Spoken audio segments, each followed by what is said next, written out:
David Fizdale, the 29th coach of the New York Knicks. I'm giving you 3 reasons why this was a great move.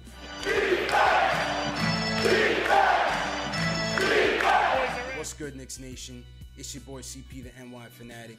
This is Knicks Fan TV, the #1 fan channel for Knicks fans worldwide. So if you love Knicks news, Knicks rumors, and live stream fan talks after every game and every major event, hit that subscribe button and the notification bell so you don't miss anything. So my thoughts on the Fizdale hiring. #1, you have to give management credit. They went out, took their time, a 2-week process, interviewed 11 candidates for the job. You know, some of the fan favorites was Mike Woodson, Mark Jackson, obviously David Blatt, David Fizdale, Mike Budenholzer, who shook loose last minute from the Hawks. They went out to some of the best teams in the league, Miami, Celtics, Spurs, Golden State, interviewed some of those assistant coaches. They interviewed Juwan Howard, Mike Brown, James Larinaga from the Celtics, James Borrego from the Spurs. They even interviewed Kenny the Jet Smith. And a lot of these guys, I didn't really think a lot of these guys were legit candidates, but I thought it was a move by Scott Perry, Steve Mills to go out, get the buzz of the league, see how these teams are going out and player development, see what type of philosophy they're preaching, see what some of the trends are for today's game. So you got to give credit to management in really trying to turn their ship around. And I think part of that was really doing their homework on this coaching process and getting the best young upstart coach that they thought best fit where we wanted to go in the future. So David Fizdale is the guy.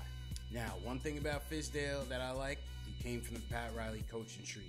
Worked in Miami for 8 years under Riley and Spoelstra, won 2 championships. It's a culture that preaches defense, accountability, hard work, pushing players to their limits.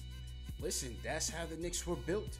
Those are the Knicks teams that we came to know and love in the 80s and 90s, that tough-nosed, lunch pail style, come to work every day. That's what the culture was here. That's what the identity here was under Riley into Van Gundy, and we haven't claimed it back since. The culture and identity from this team has been lost completely. So for Fizdale to come in with that style that we're familiar with, on today's players, you know, he's going to mold it to today's players, but you got to like that, because I feel like that's the same style that he imparted in Memphis that got that team to overachieve in his first season and ultimately made the playoffs in the West. Now, funnily enough, it's that same style that many consider got him fired in Memphis. According to Stephen Bondi of the Daily News, who wrote a great piece on the whole timeline of what happened and all the behind the scenes, supposedly Fizdale wanted to come in with that Miami style and overthrow the current way of doing things, the grind city way of doing things in Memphis, which was instilled by Lionel Hollins and embraced by Conley, Gasol, Zebo, and those guys. So it was a clash of cultures when Fizdale came in and tried to upend everything into his way of doing it. So yeah, he might have gotten fired for that, but he says he's learned from it and he's ready to move on. The reason why I wouldn't even get caught up into that is because we have no culture here in New York. We have no identity. So if he's going to come in and impart his way of doing things, which is a style that we've already become accustomed to as Knicks fans, based on that Riley way of doing things, I think it's going to be perfect for today's players. I still think he's going to mold it to fit the younger guys, but it's still going to be that foundation, that culture that we was looking for. That's why Jeff Van Gundy was my #1 choice, and I mentioned it in the previous video that you'll see here. My #1 reason for bringing Jeff Van Gundy in was because we needed somebody to come in and instill the culture, not just on the team, but on the organization. I mean, this management has been so all over the place, so chaotic, that I felt like a coach like Jeff Van Gundy would be able to come in and stabilize the franchise for a number of years, making it ready for the next young upstart head coach in the next 4 years or so. But they didn't even interview Van Gundy, and that's fine.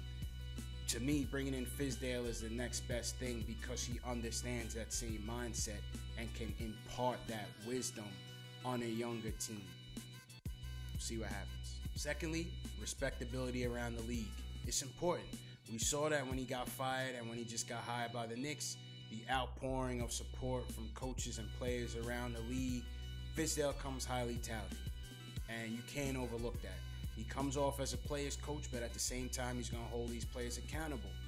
One of the things that management said in their post-season meeting was that they were looking for a coach that was going to relate to today's player, preach defense, and hold them accountable.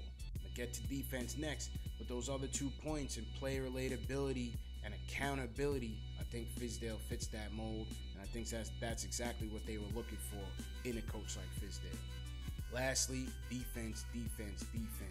Lord knows the Knicks need defense, man. We finished 21st in defensive efficiency this season, 20% in opponent three-point field goal percentage.